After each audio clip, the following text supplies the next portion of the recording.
시청자 여러분 안녕하십니까? 화요일 뉴스온 시작합니다.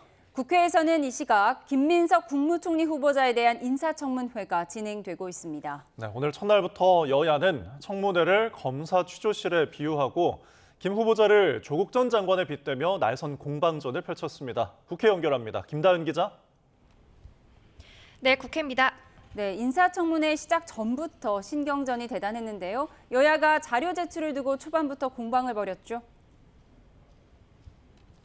네, 국민의힘은 제출받은 자료가 전체 4분의 1밖에 되지 않는다며 초반부터 기선 제압에 나섰습니다.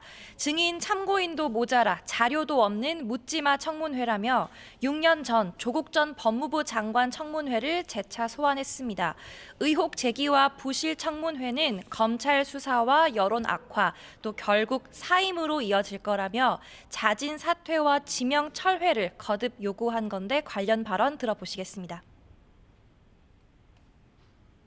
청문회는 묻고 듣는 회의인데 후보자는 묻지마 청문회를 만들었습니다. 저는 6년 전에 있었던 조국 청문회의 재방송을 보고 있는 것 같습니다. 김 후보자의 대표적 의혹은 재산 증식 과정이나 또 소득을 훨씬 뛰어넘는 지출 같은 돈 문제입니다. 김 후보자는 그동안 자료 제출 대신 청문회에서 밝히겠다며 말을 아껴왔는데 세비 이외의 수입은 축이나 조의금, 출판 기념회, 또 여기에 장모로부터의 생활비 지원이 합해진 거고 통념에 비춰 과한 수준도 아니라는 설명을 내놨습니다. 제기된 의혹은 김 후보자 스스로 충분히 소명 가능하다고 자신감을 내비쳐온 민주당은 방어 역시 소홀히 하지 않았습니다. 야당의 자료 요구를 두고는 비상식적인 내용이 허다하다고 깎아내렸고 또 국정 방향성이 아니라 개인사에만 방점을 찍으며 범죄자 취급을 한다고 날을 세우기도 했습니다. 이 자리가 사실 검사 취조실도 아니고 사건을 키워가지고 선입견 가지게 만들고 조작하려고 하는 그런 장소는 아니지 않습니까? 사실상 청문회 결과가 어떻게 되든 민주당이 국회 과반을 점하고 있어서 김 후보자 임명안은 무난히 통과될 거란 전망이 높은데요. 여당은 이재명 정부 초대 총리 인선이니만큼 조금의 틈도 보이지 않겠다는 의지를 내비치고 야당은 여론전에 열을 올리는 모습입니다. 네, 그동안 여야는 본회의 일정을 두고도 이견을 좁히지 못했는데요. 진전이 있습니까? 네, 일단 모레 본회의는 개최하기로 했습니다. 안건은 추경 시정연설과 찰스 랭글 전 미국 연방 하원의원 추모 결의안 채택입니다. 오늘 오전 여야 원내대표가 우원식 국회의장 주재로 만난 자리에서 협의한 내용인데요. 우 의장은 이 자리에서 모레까지 추경 심사를 위한 예산결산특별위원회 위원 명단과 법제사법위원장 같이 자리가 비어있는 상임위원장 5곳 선출 문제를 매듭 지어달라고 요청했습니다. 민주당은 민생회복지원금을 제때 추진하기 위해서 다음 달 4일, 그러니까 6월 임시국회 안으로 추경안을 처리해야 한다는 입장입니다. 따라서 이번 주 본회의를 추가로 열어서 예결위원장을 포함한 상임위원장 선출을 마무리하겠다는 계획인데요. 다만 야당은 경기를 살리려는 정부의 노력은 의미가 있지만 지원금에 뿌려지는 돈이 13조 원이 넘는다며 현행 추경안에 난색을 보입니다. 또 원내 2당이 법사위원장을 가지는 게 오랜 관행이었다는 점을 강조하고 있습니다. 여야 간 입장차를 좁히기 쉽지 않을 거라는 전망 속 양당 원내대표는 잠시 뒤 오후 5시에 추가로 만나 논의를 이어갑니다. 지금까지 국회에서 YTN 김다연입니다. 네, 이렇게 김민석 총리 후보자에 대한 국회 인사청문회에서 야당의 파상 공세가 이어지고 있지만 대통령실은 청문회를 지켜보자는 분위기입니다. 김 후보자 관련 의혹이 이재명 정부의 초대 총리 후보자를 낙마시킬 정도의 사안은 아니라고 보는 기류도 감지됩니다. 취재기자 연결해서 자세한 내용 알아보겠습니다. 강진원 기자. 네, 용산 대통령실에 나와 있습니다. 네, 지금 국회에서 김민석 총리 후보자에 대한 인사청문회가 진행되고 있는데 대통령실의 입장은 어떻습니까? 네, 재산 형성 과정과 자녀 대입 특혜 의혹 등 김민석 후보자를 향한 여러 논란에 대해서 대통령실은 청문회 과정을 지켜보겠다는 분위기입니다. 야당은 파상 공세를 펼치고 있지만 김 후보자의 해명을 우선 들어봐야 한다는 취지입니다. 이재명 대통령 역시 최근 김 후보자 관련 의혹에 대해서 총리 청문회 과정에서 충분히 다 설명할 수 있을 거라고 생각된다며 김 후보자에게 힘을 실어준 상태입니다. 참모들 사이에서도 이재명 정부의 초대 총리 후보자를 낙마시킬 정도의 사안은 아니라고 보는 기류가 형성된 것으로 파악됐습니다. 어제 전격적으로 단행된 11개 부처 장관 후보자 인선 배경에도 관심이 쏠리고 있는데요. 대통령실 관계자는 YTN에 전임 정부에서 임명된 송미령 농림축산식품부 장관의 유임을 특히 눈여겨봐달라고 설명했습니다. 도덕적으로 문제가 없고 능력만 있다면 보수와 진보를 가리지 않고 중용하겠다는 메시지를 공직사회에 던진 거란 취지인데요. 다만 또 다른 대통령실 고위 관계자는 YTN에 전임 내각 인원 가운데선 송미령 장관과 같은 사례는 더는 없을 것 같다라고 말했습니다. 또 어제 발표한 장관 후보자는 지금까지 검증을 통과한 사람을 모두 공개한 거라며 나머지 후속 인선 결과 발표는 시간이 좀 더 걸릴 것 같다라고 전망했습니다. 네, 이 대통령 어제 첫 수석 보좌관 회의에 이어서 오늘은 또 국무회의를 주재했다고요? 네, 그렇습니다. 이재명 대통령은 오늘 용산 대통령실에서 취임 이후 4번째로 국무회의를 직접 주재했습니다. 어제 수석 보좌관 회의가 대통령실 핵심 참모들과 함께한 자리였다면 오늘 회의에는 각 부처 장관 등 국무위원들이 참석했습니다. 이 대통령은 이 자리에서 대한민국을 포함해 전 세계 상황이 매우 어렵다고 평가하며 취약계층을 위한 물가, 민생 안정 대책을 주문했습니다. 위기는 가난하고 힘없는 사람들에게 더 큰 피해를 준다는 판단에 따른 건데요. 비공개 회의 전 이재명 대통령의 발언을 직접 들어보겠습니다. 이 위기라는 게 가난하고 힘없는 사람들에게 훨씬 더 큰 고통을 가져다 주죠. 취약계층들에 대해서 피해가 더 가중되지 않게 세심한 배려를 해주는 그런 계기가 되길 바랍니다. 네, 이런 가운데 오늘 국무회의에서 이재명 대통령은 해양수산부의 부산 이전을 올해 안에 마무리할 수 있는 방안을 검토하라고 강도형 해수부 장관에게 지시했습니다. 강유정 대통령실 대변인은 조금 전 브리핑을 통해서 해수부 이전은 이미 공약사항으로 여러 번 언급한 만큼 이 대통령이 강 장관에게 되도록 빠른 이전을 알아보라고 지시했다고 설명했습니다. 이 대통령은 이와 함께 내일 6.25 전쟁 75주년을 앞두고 보훈의 중요성도 거듭 강조했습니다. 대한민국을 지키기 위해 특별한 희생을 치른 분들을 충분히 보상하고 예우하는지를 다시 점검하고 가능한 방법을 더 찾았으면 좋겠다고 말했습니다. 또 평화가 곧 경제이고 평화가 밥이다라면서 한반도의 평화체계를 구축하고 안보를 튼튼하게 하는 게 중요하다고 밝혔습니다. 지금까지 용산 대통령실에서 YTN 강진원입니다. 전국 농민의 총연맹은 오늘 서울 용산 대통령실 앞에서 기자회견을 열고 송미령 농림축산식품부 장관 유임 결정을 철회하라고 촉구했습니다. 전농은 송 장관이 임기 중 쌀과 농산물 가격 폭락을 방관하는 등 유임할 만한 실력과 성과가 없다고 주장했습니다. 또 앞서 자신이 윤석열 전 대통령에게 거부권 행사를 건의한 양곡관리법을 새 정부 철학에 맞춰 다시 추진하겠다는 건 보신주의일 뿐이라고 지적했습니다.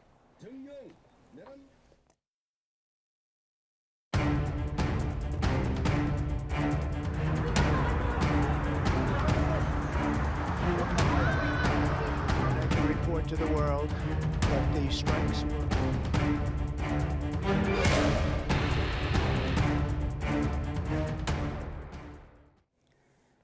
트럼프 미국 대통령이 이스라엘과 이란의 휴전 합의가 성사됐다고 발표한 뒤에도 양측의 미사일 공방이 이어지며 사상자가 속출했습니다.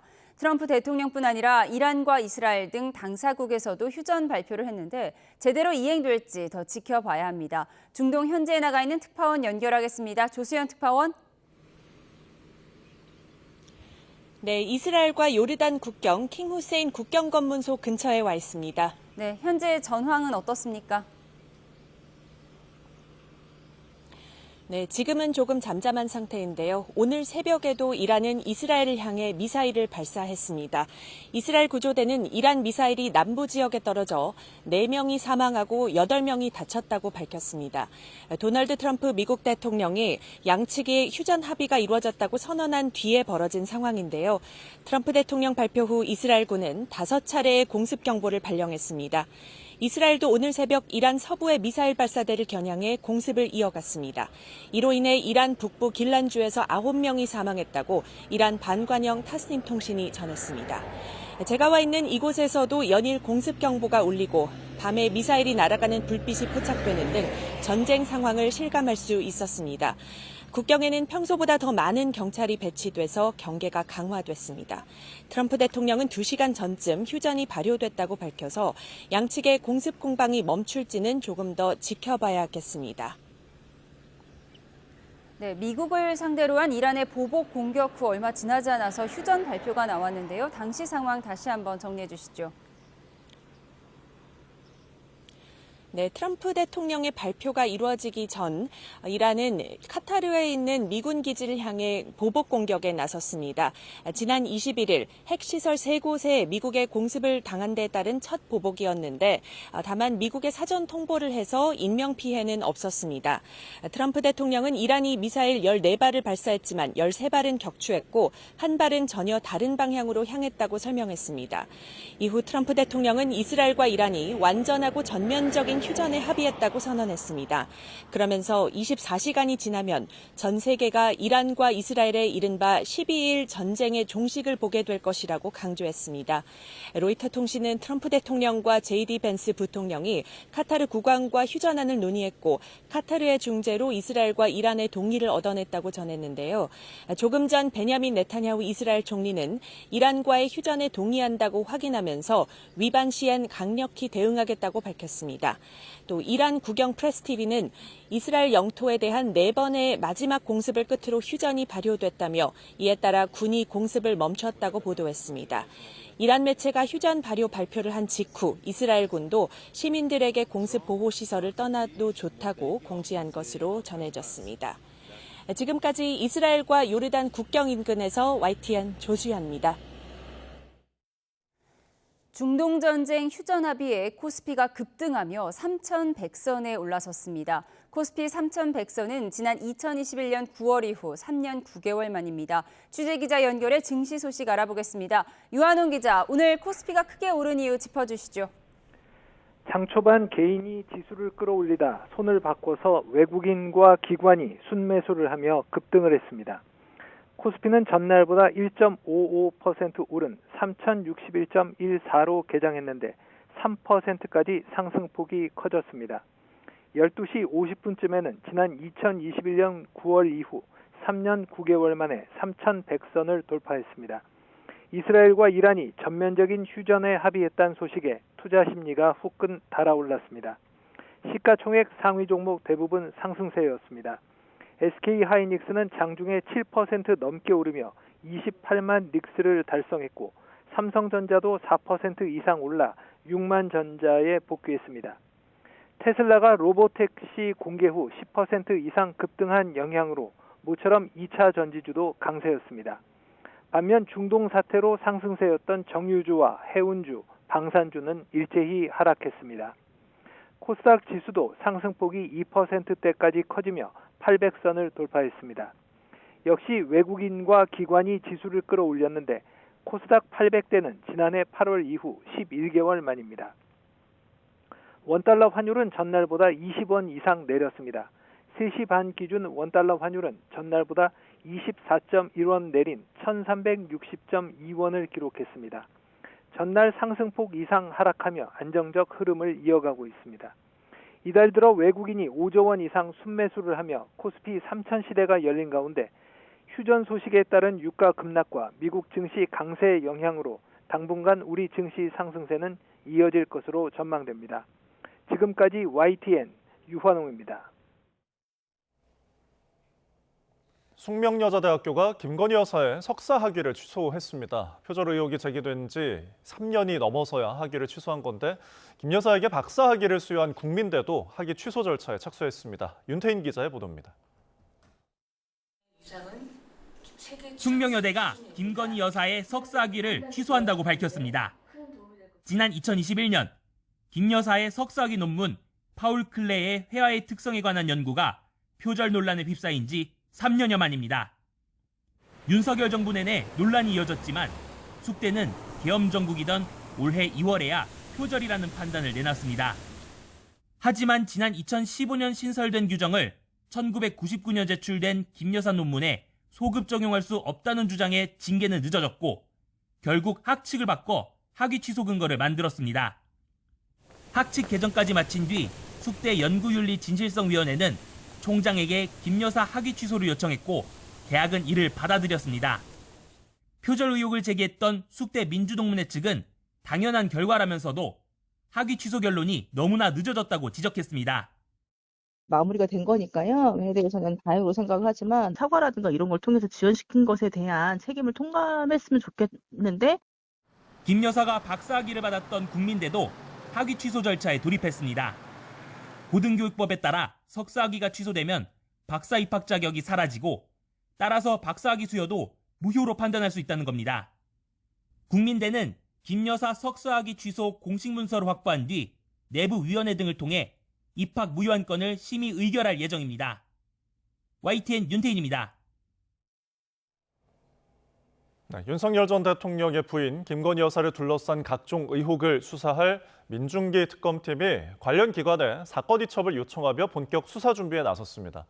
내란 특검은 비상계엄 관련 구속기한 만료를 앞둔 이들에 대한 추가 기소를 준비하고 있고 최상병 특검은 수사팀 구성에 주력하고 있습니다. 취재기자 연결합니다. 임예진 기자. 네, 내란 특검 사무실이 차려진 서울고등검찰청입니다. 어제 김용현 전 국방장관에 이어서 여인영, 문상호 전 사령관이 추가로 재판에 옮겨졌죠? 네, 군검찰은 내란 특검과 협의해 석방이 임박한 여인영 전 방첩사령관과 문상호 전 정보사령관을 추가 기소했습니다.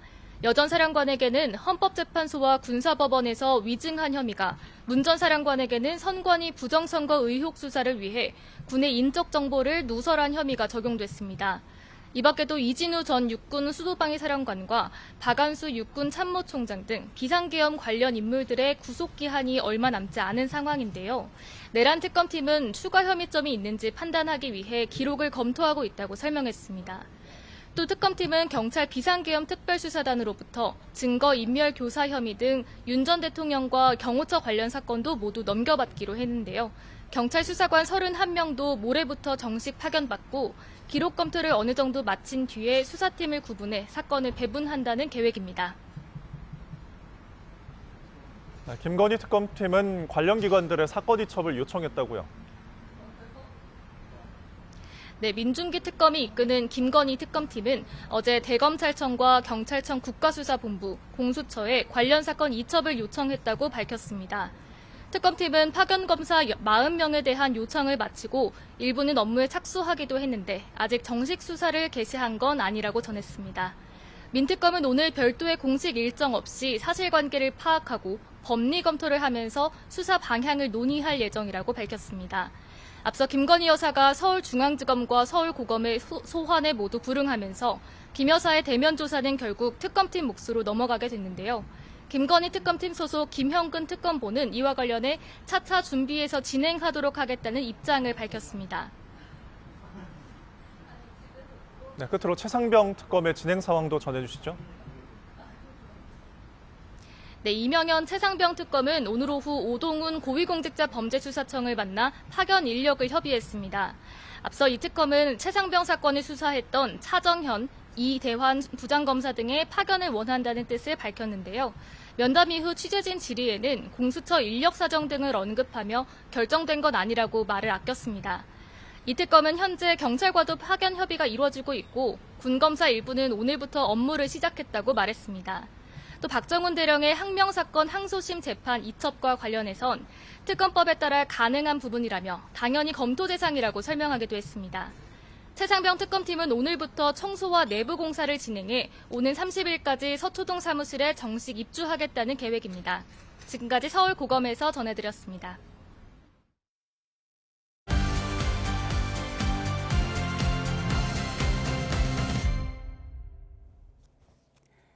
정치의 겉과 속을 들여다보는 정치온 시작합니다. 오늘은 홍익표 전 민주당 원내대표, 조혜진 전 국민의힘 의원과 함께 깊이 있게 분석해 보겠습니다. 두 분 어서 오세요. 반갑습니다. 네, 김민석 국무총리 후보자에 대한 청문회가 지금 이 시각 한창 진행 중인데요. 사상 처음으로 증인 없는 청문회가 열리고 있죠. 주요 장면 모아봤습니다.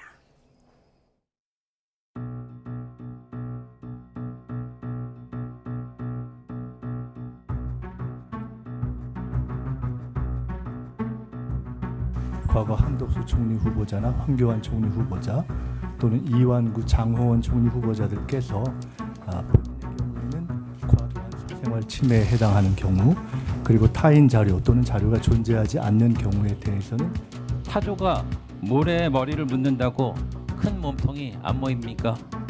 저는 6년 전에 있었던 조국 청문회의 재방송을 보고 있는 것 같습니다. 당시 청문회에서는 증인이 딱 한 명 출석했고 자료도 제대로 갖추지 못했습니다. 다루는 의혹도 오늘과 매우 닮았습니다.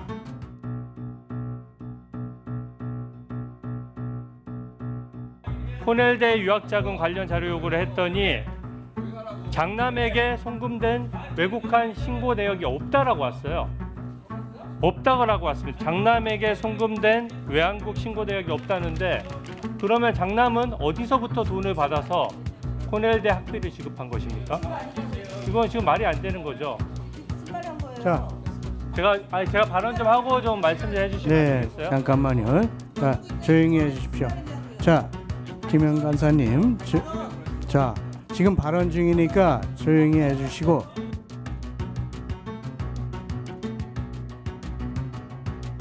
마태복음 6장 34절 내일 일을 위하여 염려하지 말라.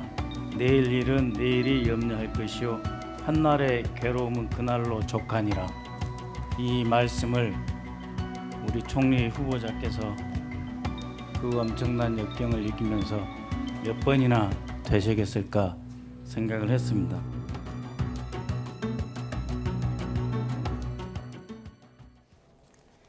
네, 국민의힘에서는 청문회 보이콧까지 언급했었는데 결국 보이콧은 하지 않았고요. 증인은 등장하지 않았습니다. 지금까지 청문회 진행 상황 어떤지 두 분께 들어보도록 하겠습니다. 결국 증인은 나오지 않았네요. 예, 그렇게 된 것 같습니다. 그러니까 양당 간에 증인에 대한 합의가 이루어져야 되는데 그리고 최소 그 일주일 전에 합의가 돼서 5일 전에 이게 통보가 돼야 되거든요. 그렇기 때문에 사실상 지난주에 합의가 안 된 이상 증인을 채택하기는 어려운 상황이었던 것입니다. 그리고 지금까지 상황을 보면 늘상 청문회에서 저희가 많이 봤던 모습입니다. 정책 질의보다는 이제 도덕성에 관련된 문제에 집중하는데 통상 이틀 할 경우에 저도 국무총리 인사청문회 했었는데요.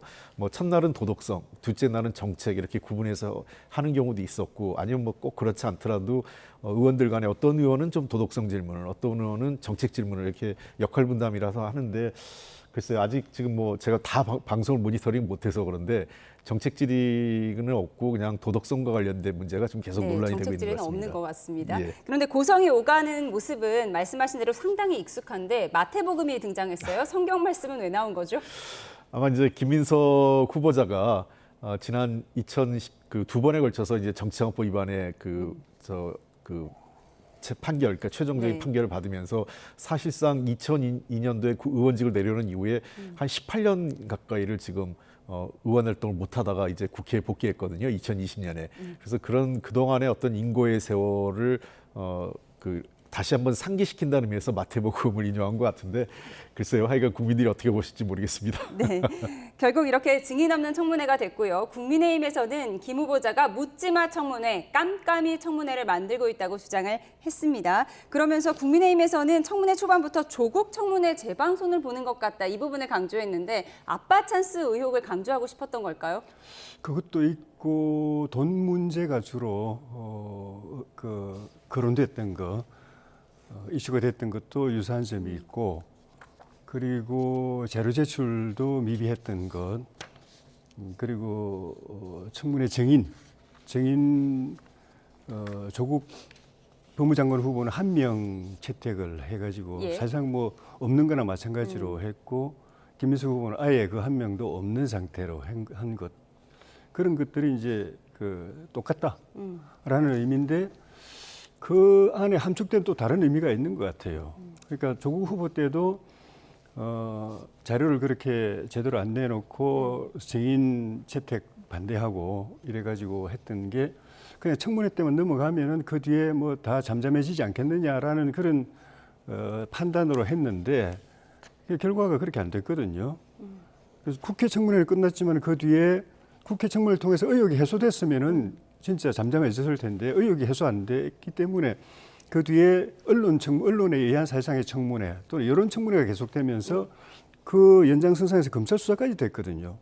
그래서 조국 후보가 취임한 지 35일 만에 결국 낙마했고 검찰 수사를 통해서 수감 생활까지 하는 그런 결과가 됐는데. 잠시만요. 저희가 철도 기관사 출신으로 이재명 정부 초대 고용노동부 장관으로 지명된 김영훈 후보자가 인사청문회 준비를 위해 사무실로 첫 출근을 했는데요. 현장을 보겠습니다.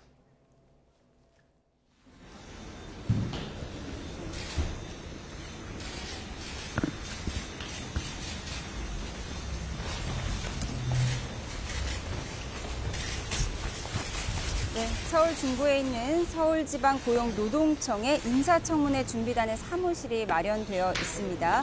철도 기관사 출신으로 이재명 정부 첫 고용노동부 장관으로 지명된 김영훈 후보자 인사청문회 준비를 위해서 지금 첫 출근을 하는 모습입니다. 김 후보자 철도노조위원장과 민주노총위원장을 지내서 노동 현안에 대한 이해가 깊은 것으로 평가되고 있는데요. 김영훈 고용노동부 장관 후보자 첫 출근길 질의응답을 이야기 받도록 하겠습니다.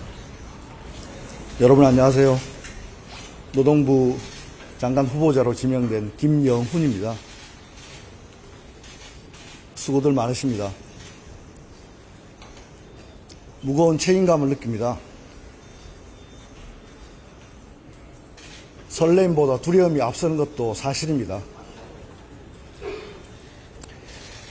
하지만 모두가 행복하게 일할 수 있는 나라를 만들라는 주권자의 명령을 무겁게 받아안고 저에게 주어진 소임에 최선을 다하겠습니다.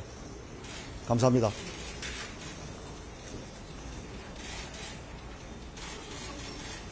지금부터 질문 받도록 하겠습니다. SBS 오정희입니다.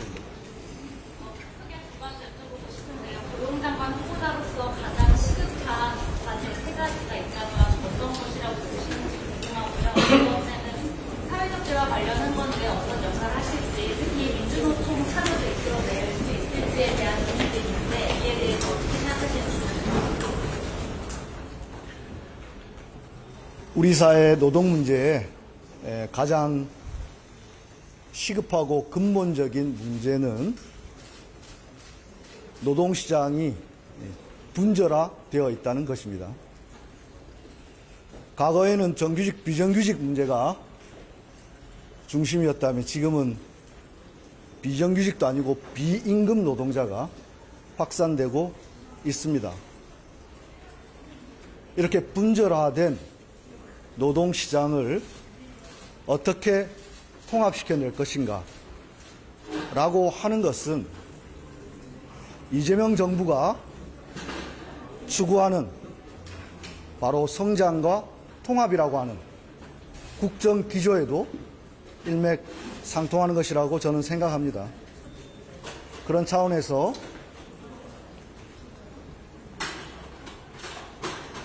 광범위하게 법의 보호밖에 내몰려 있는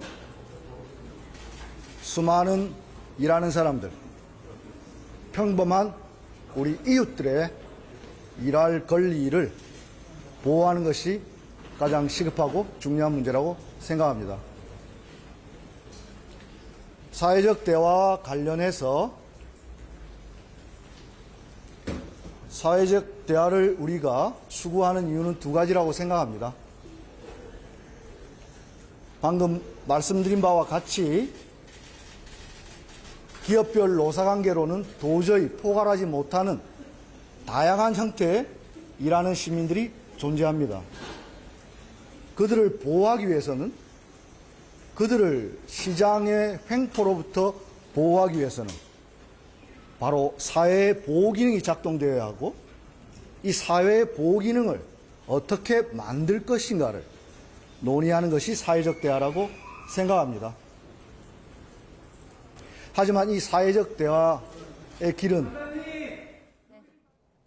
철도 기관사 출신으로 이재명 정부 첫 고용노동부 장관 후보자로 지명된 김영훈 후보자의 첫 출근길 전해드렸습니다. 무거운 책임감을 느낀다며 지금은 비정규직도 아니고 비임금 노동자가 확산되는 시기라고 책임감을 무겁게 느낀다고 밝혔습니다. 자세한 소식은 들어오는 대로 추가로 전해드리도록 하겠습니다. 저희는 두 분과 대담을 이어가도록 하겠습니다. 김민석 총리 후보자 청문회에 대한 이야기 하고 있었습니다. 오늘 새로 나온 해명을 좀 들어보도록 하겠습니다. 보니까 수입보다 지출이 더 많았다라는 야당 공세에 대해서 오늘 새로 나온 해명을 보면 아내가 생활비가 부족해서 장모님에게 손을 벌렸고 그게 5년 동안 2억 원 정도가 된다라는 해명이 있었고요. 또 어머니 빌라에 배우자가 전세 계약을 맺었던 것에 대해서는 아내가 길고양이를 많이 키워서 넓은 공간이 필요했다. 이 부분이 좀 새로 나온 것 같습니다. 예, 지금 일단 후보자가 좀 해명을 한 걸 보면 대략 한 5, 6억 정도 지금 그 비는 거 아니냐 이런 지적을 야당 측에서 하고 있는데 우선 출판기념회에서 대략 두 번에 걸쳐서 한 2억 6천 정도 얘기를 하고 있고요. 그다음에 장모님이죠. 자기 배우자의 어머니가 생활비 쪽으로 해서 그걸 한꺼번에 2억을 준 게 아니라 제가 보기엔 한 몇 년에 걸쳐서 계속 다달이 얼마씩의 생활비 지원을 좀 했던 200만 것 원, 같아요. 300만 원씩 그렇습니다. 손을 벌리다 보니 5년을 합쳐서 2억 원이 됐다 이렇게 해명을 했습니다. 그렇게 된 것 같습니다. 그다음에 경조사와 관련돼서 들어온 돈이 대략 한 1억 5천 정도 이렇게 들어왔다 이렇게 얘기를 하고 있고요. 그래서 대략 이제 그 얼추 지금 비는 돈에 대한 해명은 이루어지는 것 같습니다. 그리고 지금 모친 빌라 계약과 관련돼서 이제 의혹 제기를 했었는데 실거주자가 누구였냐 이런 얘기를 하는데 글쎄 이거는 뭐 그 이전에는 그 과연 김민석 씨를 위해서 일부러 그렇게 해준 것인지 아닌지는 확인할 수가 없는 상황이고 일단은 어머니하고 김민석 씨 모친과 정상적으로 빌라 전세 계약을 이모 씨가 했었고요. 이후에 김민석 씨가 들어와서 산 그 시점, 그러니까 결혼해서 산 시점에서는 아내가 이 씨하고 그러니까 새로운 계약을 맺은 거죠. 이 씨는 계약을 포기하고 나갔고 왜냐하면 길고양이 많이 길러서 방이 좀 큰 빌라 그 옛날 빌라인 것 같아요. 그렇게 전세 계약금을 보면 아주 비싼 집은 아닌 것 같습니다. 그래서 방이 여러 군데 있고 옛날 구축 빌라였기 때문에 좀 넓은 평수는 좀 넓고요. 근데 임대료는 좀 낮으니까 그 어머니하고 정식 계약을 해서 기존에 살던 분은 나가고 계약을 해서 들어왔다고 해명을 했기 때문에 예를 들면 계약한 이후에도 그 사람이 사실상 살면서 이모 씨라는 사람이 대신 그 전세금을 내주고 있었다면 그건 정치자금법 위반이나 여러 가지 뇌물과 관련된 혐의가 제될 수 있겠지만 결혼한 이후에 실제로 실거주하면서 그 계약 관계가 정리된 거기 때문에 저는 문제가 없다고 봅니다. 예, 이 같은 해명 어떻게 보셨습니까?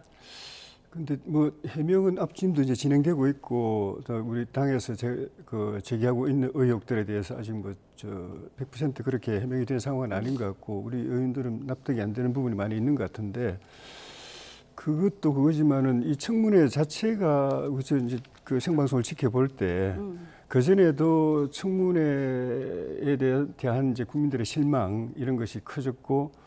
청문회 무용론이 나온 지도 오래됐는데 오늘은 좀 더 또 심하다는 그런 느낌이 들었어요. 그러니까 아무리 여당 의원들이라도 청문위원으로 나온 거거든요. 일단은. 그리고 언론이 제기한 의혹이라든지 국민들이 또 관심 갖고 있는 부분들에 대해서 정책이든 도덕성이든 그거를 하나하나 이렇게 따져가면서 검증을 해야 되는데 이거는 뭐 여당 의원님들은 거의 이렇게 청문이 아니라 좀 심하게 표현하면 김민석 후보자 무슨 찬양 경연대회에 나온 것 같은 그런 느낌이 들 정도로 얼굴이 화끈거릴 정도로 여당 의원이면 그냥 야당 의원처럼 그렇게 세게 공격을 안 하는 것 정도만으로도 충분히 배려를 해주는 거거든요. 같은 당 소속 출신의 총리 후보자에 대해서 충분히 배려해 주는 건데 이거는 저 어머니 이야기까지 꺼내면서 어머니가 이렇게 훌륭한 분이라고 장황하게 이야기하고 이런 어머니의 아들이니까 이분도 이렇게 훌륭한 것이다. 그런 얘기까지 하시고 아까 모두에 보여드렸지만 성경 말씀까지 꺼내가면서 그래서 그 여당 의원님 말씀 들어보면은 김민석 후보는 청문 받을 이유도 없는 완벽하고 흠이 없는 훌륭한 분이어서 그러면 왜 제 자리에 청문위원으로 나와 있나 싶을 정도로 그래서 그런 정말 국민들이 눈살 찌푸리는 정말 필요 없는 청문회라는 말씀이 안 들리려면은 후보자도 성실하게 답변하고 또 내일 하루 더 남았기 때문에 제대로 된 청문을 좀 해줬으면 하는 그 기대가 오히려 더 소소한 하나하나의 해명 답변보다도 더 중요한 게 아닌가 생각이 듭니다. 예. 그런가 하면 김 후보자는 자신의 서울시장 출마설에 대해서도 선을 그었는데요. 이 부분 듣고 오시죠. 총리 생활 1년 정도 하고 다음 지방선거 때 서울시장 한번 도전해 보겠다 하는 생각도 하실 수 있을 것 같아요. 이미 제 마음도 그리 정했고 대통령님께도 이 측이 제 정치의 마지막일 수 있다라는 생각으로 전력 투구하겠다는 말씀을 드렸습니다. 네, 총리직이 마지막일 것이다. 곽규택 의원이 1년 총리 생활하고 다음 지방선거 때 서울시장에 도전하는 것 아니냐고 묻자 이렇게 답을 했는데요. 뭐 진심일까요? 뭐 정치라는 게 꼭 뭐 어떤 상황에 따라 바뀔 수 있겠습니다만 상식적으로 보면 그 선거 있기 90일 전에 공직을 사퇴해야 되거든요. 예. 그렇다면 총리직이 한 7, 8개월 정도밖에 못하게 되는 상황이 벌어집니다. 그래서 새로운 정부에 그리고 굉장히 어려운 시기, 국가적 위기 상황이고 또 그 인수위도 없이 출범한 시기에 초대 총리가 7, 8개월 만에 또 그만두고 하면 그닥 좋은 호의적이지 않을 것 같아요. 예. 국민 여론이. 그래서 뭐 꼭 단정적으로 절대 뭐 이런 말을 쓸 수는 없겠지만 보통 상식적인 판단이라면 김민석 후보자의 말이 진심일 거로 생각하고 대통령과도 그런 얘기를 했다는 걸 봐서는 저는 뭐 충분히 김민석 후보자의 본심이라고 생각을 합니다. 예, 총리가 된다고 해도 국회의원직과 겸직은 가능한 거죠. 우리나라 헌법에 그게 위원 시비까지 했는데 그건 합헌이라고 결정이 된 상태고 과거에 국무총리하면서 그 총리직을 국회의원과 총리직을 겸직한 분이 많이 있습니다. 뭐 많은 분들이 오해하고 계신 게 월급을 그럼 두 군데로 받느냐 그렇지 않습니다. 그래서 통상적으로 장관이 되거나 국회의원이 되면 총리가 되면 더 높은 쪽에 그 월급만 받게 되고 한쪽은 월급을 받지 않습니다. 직급이 높은 쪽의 월급만 받는다. 예, 그렇게 되니까 결국은 총리 또는 장관의 월급을 받게 되고 국회의원의 월급은 그 기간 동안은 받지 않게 됩니다. 네, 좋은 정보를 주셨습니다. 예. 궁금했던 부분이었는데요. 그런가 하면 오늘 민주당 박선원 의원이요, 주진우 의원을 향해서 병역 면제 사유를 얘기하면서 특정 병명까지 언급을 해서 좀 논란이 됐거든요. 이 부분 보셨습니까? 소식은 들었습니다. 직접 생방송에서는 못 봤는데 전체를 못 봐가지고 그런데 이거는 그 청문회 시작되기 전부터 시작된 일이에요. 예. 아까도 좀 전에 말씀드렸지만은 이 청문회라는 게 총리 후보자의 도덕성이나 정책을 검증하는 자리인데 그 청문하는 야당 의원을 공격하고 청문하는 그런 형태로 이끌어가는 거는 이거는 파행이라도 좀 심한 겁니다. 그러니까 그래서 우리 국민의힘에서는 오죽하면은 그러면 주진우 후보를 총리 후보로 임명해라. 그러고 청문해라 이야기 나올 정도로 좀 전에 말씀드린 것처럼 아예 그 후보의 무슨 뭐 찬양 기념대회처럼 하는 거라든지 또는 거꾸로 후보를 검증하려고 하는 야당 의원을 공격해가지고 제대로 검증하지 못하게 만든다든지 이런 거는 의회 정치 또 그 청문회도 그 중요한 의회 정치의 한 부분인데 그걸 무력화시키는 거기 때문에 저는 정말 곤란하다고 생각이 듭니다. 예, 민주당 박선원 의원이 국민의힘 주진우 의원의 병역 면제 사유의 특정 병명을 언급하자 제3자라고 할 수 있는 개혁신당 이기인 의원은 정치 타락을 절감한다 이렇게 비판을 했거든요. 또 뭐 재산 형성 과정을 문제 삼는 것과 이렇게 병명을 언급하는 건 좀 다른 거라고 할 수 있겠죠. 예, 아무래도 그 개인정보 상황이기 때문에 물론 뭐 어느 정도 알려진 내용일 수도 있겠지만 어쨌든 저도 조혜진 의원님 말씀 일정 정도 동의하는 것은 청문회는 국무위원, 그러니까 장관 또는 국무총리 후보자를 대상으로 한 인사청문회이기 때문에 청문위원에 대한 과도한 또 다른 검증 무대가 되는 건 좀 자제해야 될 필요는 있다. 다만 이러한 것들이 사실은 뭐 좀 과거에도 없었던 건 아니에요. 서로 상대방에 대해서. 예. 그래서 청문위원들 간에 조금은 좀 서로가 좀 자제하고 또 후보자에 대해서도 야당도 공격은 좋은데 인신공격적인 또 어떤 개인의 인격이나 가족의 어떤 모욕감을 느끼는 발언들은 서로 자제하는 게 중요하다고 생각합니다. 예, 오늘은 이렇게 서로 인신 공격을 했는데 내일은 정책 검증이 됐으면 좋겠습니다. 다른 이야기 해보겠습니다. 이재명 대통령이 어제 11개 부처 장관을 한꺼번에 지명하는 대규모 인사를 단행했는데요. 특히 송미령 장관 깜짝 유임이 눈길을 끌고 있습니다. 송미령 장관에 관련 과거 발언들 영상으로 정리했습니다.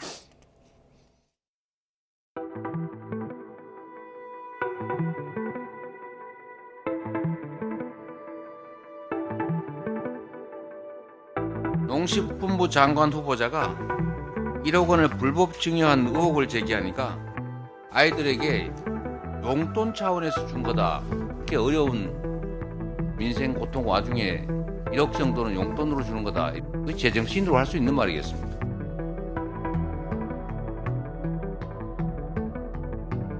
이 법이 통과되는 순간 절대 공급이 줄지 않고 더 늘어납니다. 결과적으로 쌀값을 더 떨어지게 되는 그런 결과를 쌀값 더 떨어져요. 농림부 장관 퇴장하세요. 의원님.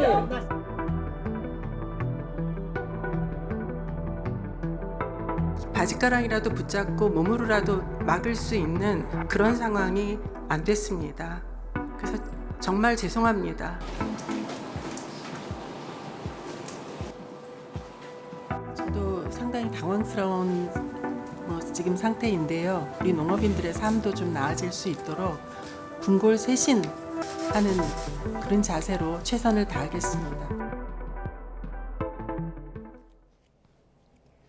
네, 윤석열 정부의 농림축산식품부 장관의 유임, 지금 본인도 당황스럽다고 했는데 국민의힘에서도 상당히 당황스러울 것 같아요. 당황스러운 그 정도가 아니라 배신감을 느끼는 것 같아요. 근데 지금 보면서 저는 참 장관 자리가 좋긴 좋은가 보다 하는 생각이 드는 게 저 정도면은 대통령이 임명을 해도 고사를 해야 맞거든요. 그러니까 임명한 대통령도 왜 임명하셨는지 정확하게 저는 이해가 안 되고 좀 전에 말씀처럼 제정신으로 저런 이야기를 할 수 있냐고까지 그렇게 질타했을 정도인데 근데 그 언론도 정확하게 이게 배경이 이해가 안 되니까 분석을 한 것 중에 하나가 국무회의 과정에서 대통령께서 송미령 장관에 대해서 굉장히 실력 있고 아주 실적이 업적이 많은 것처럼 이야기를 했다라고 그 전하면서 그것 때문에 한가 재임명을 했나 싶은데 근데 송미령 장관이 실력이나 업적이라는 거는 윤석열 정부 시절의 일이거든요. 근데 제 기억에 그 농림축산부 장관이 특별하게 눈에 띄게 무슨 큰 업적을 냈다는 보도를 본 기억도 없고 오히려 그 첨예한 이슈는 양곡관리법을 비롯해서 농민삼법, 농업삼법 이거 가지고 그 당시 야당의 민주당하고 첨예하게 대치했던 그것만 기억이 있는데 뭘 보고서 실력이 뛰어나고 업적이 있다 이렇게 생각하셨는지 좀 이해도 안 되고 그런 측면에서 그 지금 새 정부의 그 역점 사업 지금 다시 추진하려고 하는 거잖아요. 농민삼법 네. 같은 거 그거를 일선에서 막아왔던 장관으로서는 지금 새 정부가 이야기하는 그런 국정 철학하고 정면으로 배치되는 인사인 셈인데 그거를 넙죽 받아가지고 지금 바로 일성으로 하는 이야기가 새 정부의 기조에 맞게 하겠다고 하는 거는 그 민주당에서 이 법을 다시 추진할 때 그걸 다 받아주겠다는 이야기인데 그럴 때 이게 이 부처 안에서 영이 서겠는가 하는 그런 생각도 들고 아마 그거는 우리 국민의힘뿐만 아니라 민주당 의원들 그 송미령 장관하고 싸우고 아까 좀 장면에 나왔지만은 비판하고 했던 민주당 의원들도 굉장히 당혹스러울 것 같아요. 그러니까 자녀에게 1억 증여한 것에 대해서 이재명 대통령이 과거 호통을 치기도 했었고요. 또 이재명 대통령이 발의했던 법안에 대해서 거부권을 제안했던, 거부권을 거의했던 장관이었는데 왜 이런 결정을 했을까 궁금하다고 하셨는데요. 어제 대통령과 만찬을 했던 민주당 문진석 의원은 유임된 송미령 장관 관련 일부 우려가 있다고 대통령께 전하기도 했다고 합니다. 직접 들어보도록 하겠습니다. 네, 문진석 의원의 발언입니다. 대통령께서는 탕평 인사로 이렇게 봐줘야 된다. 우리끼리만 하는 것은 국민들이 그렇게 크게 좋게 보지 않을 것이다. 이런 말씀도 하셨고요. 대통령께서 업무 파악도 잘 됐고 능력 있는 공무원이다라는 언급이 있었다고 하는데 맞습니까? 원래 전문가예요. 네, 하지만 국민의힘의 생각은 다르죠. 안철수 의원은 송미령 장관 부끄럽지 않습니까? 라는 글을 올렸습니다. 송 장관이 양곡법과 농민3법을 농망법이라고 부르며 거부권을 건의하더니 이재명 정부에서는 철학에 부합한다고 한다며 기회주의의 극치라고 비판했습니다. 그러면서 장관 오래 하려면 송미령 같이? 라며 자조가 공직사회 전반에 퍼지지 않겠냐며 비꼬았습니다. 국민의힘 원내대책회의에서 나온 목소리까지 듣고 오시죠. 어제 여야 합의로 농해수위를 통과한 한우법에 대해서도 과거 제의 요구를 건의한 것이 송미령 장관입니다. 어제 송 장관은 국회에서 양곡법에 대해 새 정부의 철학에 부합하는 방향으로 추진하겠다고 말했는데 국민들 시각에서는 매우 비겁한 태도로 보입니다. 장관의 철학이 곧 정부의 철학입니다. 네, 예전에 윤 전 대통령 바짓가랑이라도 붙잡고 계엄을 말렸어야 했는데 그러지 못해 죄송하다. 그러면서 송 장관 적극적으로 대국민 사과를 하면서 12.3 비상계엄으로부터 조금 자유롭다 뭐 이런 평가도 나오긴 했는데 이재명 대통령이 이런 선택을 한 이유 뭐라고 보세요? 우선은 그 같이 할 수 있는 사람과 같이 할 수 없는 사람의 기준은 분명한 것 같습니다. 그게 첫 번째가 비상계엄과 내란에 가담을 했느냐 또는 그에 대해서 분명한 반대 입장을 했느냐 이 차이가 가장 큰 기준이고요. 그것에 그러니까 내란과 비상계엄에 반대했다면 뭐 아까 이재명 대통령께서 후보 시절에도 얘기했지만 저쪽 편 이쪽 편 가릴 게 뭐가 있느냐 일 잘하는 사람 써야 되는 것 아니냐 그래서 이제 탕평이란 말이 아까 문진석 의원이 얘기한 그런 기조인 것 같습니다. 다만 이제 이 송 장관 입장에서는 그 해명은 좀 하셔야 될 거예요. 우리 민주당 의원들도 듣고 싶어 할 거고 또 지금 국민의힘 의원들께서 비판적으로 얘기하셨는데 사람의 생각은 바뀔 수 있습니다. 근데 왜 바뀌었는지에 대한 그것은 설명을 해야겠죠. 당연히 양곡관리법 포함한 농민 관련 3법이나 한우법 등등 우리가 개정하려고 하는 법들이 있지 않습니까? 이러한 법들에 대해서 그러면 그 시절 당연히 그때는 국정기조가 윤석열 정부에서의 국정기조와 지금의 이재명 정부의 국정기조는 다르다는 건 분명히 맞을 것 같습니다. 그러면 다른 기조하에서 자신의 입장을 바꿔야 될 텐데 그것이 왜 바뀌었고 과거의 입장은 왜 그랬고 지금은 어떤지에 대해서 한 번쯤은 설명해 줄 필요는 있다 이렇게 생각을 합니다. 예, 국정기조와 국정철학에 맞아야 하는 건데 이 부분이 설명이 가능할 거라고 보십니까? 며칠 사이에 바뀐 거잖아요. 결과적으로 보면은 윤석열 정부로부터 새 정부 출범한 지 이제 뭐 한 달도 안 된 상황에서 그 전까지 자기 생각이 바뀌었다는 걸 갖다가 표명한 적이 없는 상황에서 임명되니까 새 정부 국정기조에 맞춰서 하겠다고 이야기를 한 거고 다만 이제 약간 좀 그런 느낌이 드는 게 국정기획위원회 보고할 때 업무 보고할 때 다른 부처들은 거의 다 지금 비토당하고 있거든요. 보고도 중지당하고 취소당하고 이렇게 되고 있는데 그 유일하게 좋은 점수를 받았다고 그래요. 송미령 장관이 네. 새 정부 국정기획위원회에서 그래서 뭐 내용은 모르겠지만 어떻게 새 정부 당연히 새 정부 국정자문기획위원회에서 비토할 때 그 부처들에 대해서 공통적으로 한 이야기가 새 정부 국정기조 그다음에 신임 새 대통령의 공약 사항에 대한 검토가 없다라는 건데 결국 칭찬을 받았다는 것은 국정기조에 맞춰서 보고하고 대통령의 공약 사항을 잘 분석해가지고 그걸 실행 방안을 제대로 입맛에 맞게 보고했다는 것일 텐데 잠깐 사이에 이렇게 바뀔 수가 있는 것인가? 네. 그래서 정책이란 것이 정말 큰 흐름의 이 변화라는 게 쉽지가 않고 그 밑에서 또 장관 혼자가 아니라 장관을 받들어서 그 정책을 그 방향으로 추진해온 수많은 공직자들이 있는데 그래서 이거는 홍 의원님 말씀처럼 국회에 와서도 그렇고 또 그 부처에 우리 공무원들한테도 충분히 설명을 해야 공무원들도 연임된 장관을 모시고 계속 일을 할 수 있지. 안 그러면 굉장히 혼란에 빠질 거고 특히 국회 같은 경우에는 민주당 의원들도 당혹스럽겠지만은 같은 우당이라고 할 수 있는 조국 혁신당이라든지 또 진보당이라든지 이런 당에서는 바로 지금 사퇴하라고 이야기하고 있기 때문에 그냥 이렇게 쉽게 넘어가지지 않을 것 같아요. 예, 전 정부 장관을 왜 유임시켰을까? 이재명 대통령의 마음이 궁금해지는데요. 그런가 하면 이재명 대통령이 오늘 주재한 국무회의에서 중국 고전 서유기에 등장하는 부채 파초선 얘기를 소개했습니다. 왜 꺼냈을까요? 직접 들어보시죠.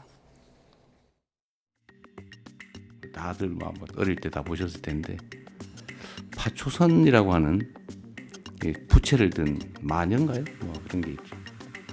어디 불을 꺼야 되는데 이 파초선을 빌리로 손오공이 가는 그런 에피소드가 있습니다. 근데 거기 파초선이라고 하는 이 작은 부채를 마녀가 들고 있는데 이게 부채를 한 번 붙이면은 뭐 천둥 부는 거겠죠. 두 번 붙이면 태풍이 불고 폭풍우가 엄청난 비가 오고 세상이 뒤집어지죠. 근데 본인은 잘 몰라요. 그냥 아주 작은 부채질이죠. 그러나 세상은 엄청난 격변을 겪는다. 이 권력이 그런 것 같습니다. 갑자기 부채를 든 마녀 얘기를 꺼내셨어요. 어떤 예. 의미죠? 이 손오공에 나오는 이제 유명한 일화인데 불길을 넘어가기 위해서는 파초선으로 그 불을 꺼야만 그 손오공 삼장법사 손오공 일행이 거기를 건널 수 있기 때문에 저 그 부채를 이제 그 훔치는 과정이 이제 나오는 건데요. 전 두 가지 의미가 있다고 생각을 합니다. 첫 번째는 이미 세상의 변화는 시작되고 있고 그 변화가 큰 변화가 이루어질 수 있는데 세상 변하는 걸 모르는 경우가 있고 또 잘못된 경우에는 공직자는 자기가 조그만 잘못인데 그 잘못이 사회에는 큰 파장을 일으킬 수 있는 거죠. 예컨대 공직자의 판단이 잘못돼서 어떤 그 경제 정책이나 사회 정책을 하나 그 잘못 채택을 할 경우에 그 이후에 그 미치는 파장은 엄청난 거거든요. 또 그로 인해서 고통 겪는 다수의 국민들이 발생하기 때문에 공무원들이 늘 작은 부분에서 세밀하게 자신의 정책은 작은 정책이라도 그리고 어떤 비중이 낮은 정책이라 하더라도 궁극적으로 피해를 보는 것은 국민이기 때문에 섬세하게 그리고 항상 그 이후에 효과에 대해서도 잘 꼼꼼하게 따져보라 이런 의미일 것 같아요. 평소에 이재명 대통령께서 성남시장, 경기도지사 그리고 당대표 때 강조한 게 작은 차이가 큰 차이를 만든다고 얘기를 했습니다. 그러니까 그런 부분에 대해서 세심한 관리 그리고 국민에게 미치는 효과 등을 늘 꼼꼼하게 따져보라는 공직자들의 어떤 업무를 대하는 자세를 얘기하신 것 같습니다. 예, 부채를 든 마녀 파초선 이야기를 하는데 이 자리에 송미령 장관도 와 있었다고 하더라고요. 예. 지금 여러 가지 논란이 있으니까 송미령 장관에게 사회적 충돌 또 이해관계에 있어서 다른 의견이 있다면 적극적으로 들어보고 갈등을 조정하는 역할을 해달라 이런 얘기도 나왔다고 하더라고요. 예, 근데 좀 그 언급이 안 된 여기 이제 보도가 안 된 대통령의 발언을 제가 이제 신문에서 예. 봤는데 공직자 여러분은 별 생각 없이 어떤 그 정책 결정을 하고 사인을 하고 할 수 있지만은 그 결정 하나 사인하는 거 하나가 국민 개개인에게는 엄청난 영향을 주고 또 그 잘되기도 하고 못되기도 하고 더 나아가서는 나라를 흥하게도 하고 망하게도 만들 수 있다. 그러니까 그런 부분을 신중하게 행정을 할 때, 또 나라 일을 할 때, 권력을 집행할 때 신중하게 절제하라고 한 이제 그런 표현이었더라고요. 그러니까 원래는 대통령께서 그 전에 그 김어준 TV인가 거기 나가셔가지고 권력은 잔인하게 써야 된다 이런 말씀을 하셔가지고 오히려 그런 잔상이 많이 남아있던 국민들이 걱정을 했는데 거꾸로 공직자들이 권력을 절제 있게 자중하면서 자제하면서 쓰라고 한 거는 굉장히 좋은 메시지인데 그걸 보면서 저는 저 말씀은 행정부 공무원들에게도 해야 되지만은 집권당인 그 민주당 의원들에게 저는 하셔야 되는 것 아닌가. 여러분이 국회의원으로서 만드는 법이 여러분 별 생각 없이 그냥 만들지 몰라도 그 법이 나라를 완전히 뒤집어 놓기도 하고 헌법 체제를 위협하기도 하고 많은 국민들을 어렵게 만들고 또 염려에 빠뜨리기도 한다. 그러니까 그냥 여러분 생각만 빠져가지고 입법권을 함부로 남용하거나 법을 함부로 만들지 말고 국민의 뜻을 헤아리고 또 야당과도 협의해가면서 절제하면서 입법권을 절제하면서 집권 여당으로의 힘을 절제하면서 국회 활동을 해야 되고 법을 만들어야 되는데 그 말씀을 좀 해주셨으면 좋겠어요. 네, 국민의힘의 바람까지 전해주셨습니다. 김민석 국무총리 후보자에 대한 국회 인사청문회가 지금 이 시각 진행되고 있는데요. 민주당 대표 선거에 출사표를 던진 박찬대 의원과 정청래 의원이 나란히 김 후보자를 찾아 응원의 메시지를 전했다고 합니다. 화면을 좀 보겠습니다. 네, 정 의원은 어젯밤 SNS를 통해 김민석 곧 총리님을 응원하고 왔다면서 총리 후보자의 무거운 짐을 기꺼이 나눠지겠다. 동지란 이겨도 함께, 이기고 저도 함께 지는 것이라고 했는데요. 박찬대 의원도 김 후보자를 만나 응원과 격려의 말을 전하고 왔다는 글을 올렸습니다.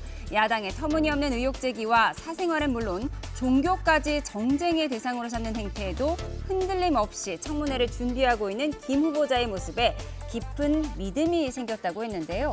당대표 경쟁자인 두 후보들 상대방을 어떻게 평가하고 있을까요? 들어보시죠.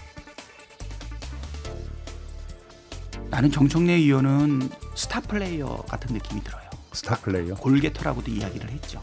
개인기가 아주 뛰어나고 그다음에 정치적 식견이라든가 실력도 대단하고 법사위를 운영해 보시는 거 보셨지 않습니까? 저는 오히려 코치 같은 스타일로 플레잉 코치로 모든 사람이 잘할 수 있게 하는.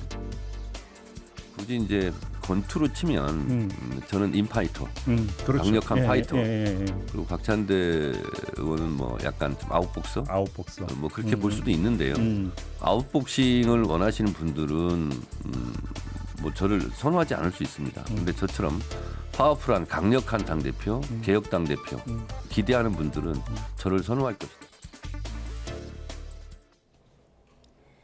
네, 정청래 의원이 본인은 강력한 파이터인 반면에 박찬대 의원은 아웃복서다 이렇게 얘기를 했고요. 박찬대 의원은 정청래 의원에게 스타 플레이어다. 반면 나는 플레잉 코치다 이렇게 얘기를 했습니다. 뭐 비율을 잘 분석하자면 뭐 비슷한 얘기 같아요. 예, 그렇습니다. 뭐 저는 워낙 두 분 다 같이 오랫동안 지켜봤고 각각의 장단점도 있고 워낙 저도 개인적으로 가까운 두 분이라 왜 하필 두 사람이 경쟁을 하지 이런 생각은 갖고 있어요.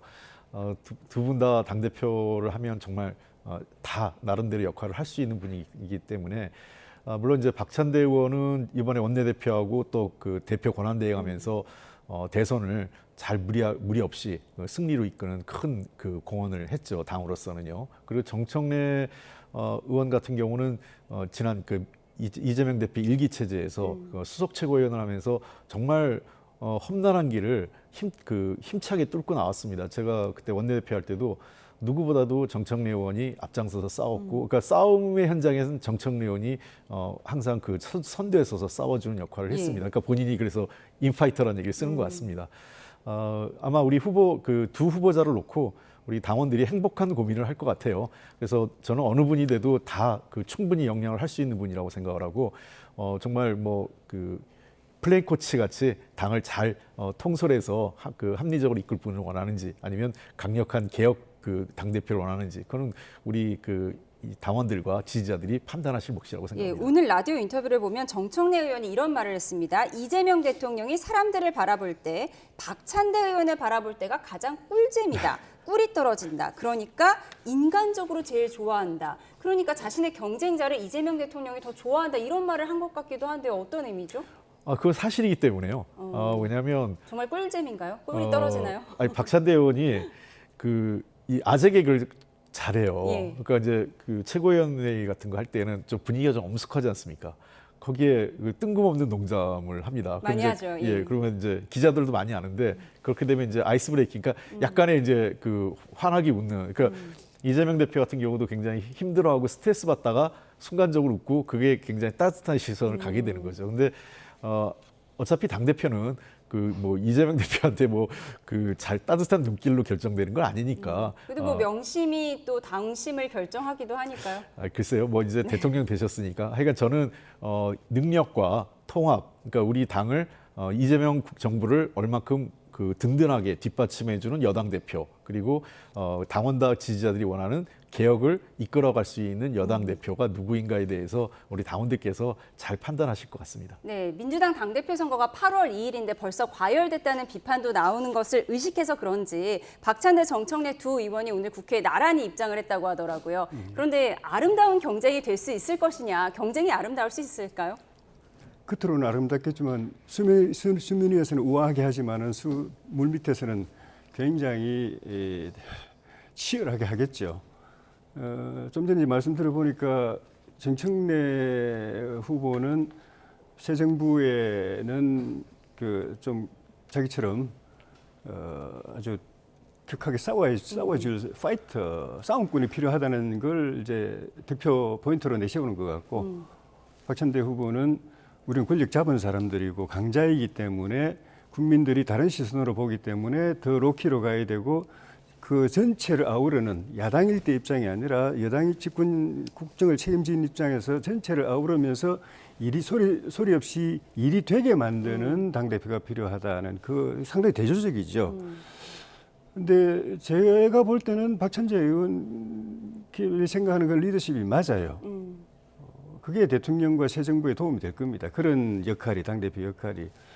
그런데 지금 이재명 대통령의 열렬 지지자들은 그거하고는 좀 기류가 좀 다를 수도 있다고 보거든요. 더 세게 해야 된다. 더 공격적으로 나가야 된다. 심지어 이 기회에 야당을 괴멸시켜야 된다. 보수를 완전히 괴멸시켜야 된다. 이런 생각을 하는 사람들도 있다고 보면은 거기에는 정청래 후보가 주장하는 그런 싸움꾼론이 더 먹힐 가능성도 있죠. 인파이터 대 아웃복서의 싸움, 또 스타 플레이어 대 플레인 코치의 경쟁 어떻게 될지 지켜보도록 하겠습니다. 지금까지 정치원 홍익표 전 민주당 원내대표, 조혜진 전 국민의힘 의원과 함께했습니다. 고맙습니다. 네, 감사합니다.